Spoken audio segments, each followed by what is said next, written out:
Hello, எங்க இப்போ time? சரி, நான் வரேன்.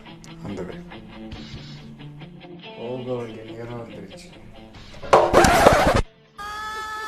உனக்கு ஃப்ரெண்ட்ஸ் இருந்தா போதுமே, நாட்கிழமை ஆனா போதும், ஒரு ஃபோன் வந்தா ஓடி வந்து எங்க சரக்கு அடிக்கத்தானே? எங்காச்சும் கூப்பிட்டா வரியா? ஓடிட்டு வீட்லயே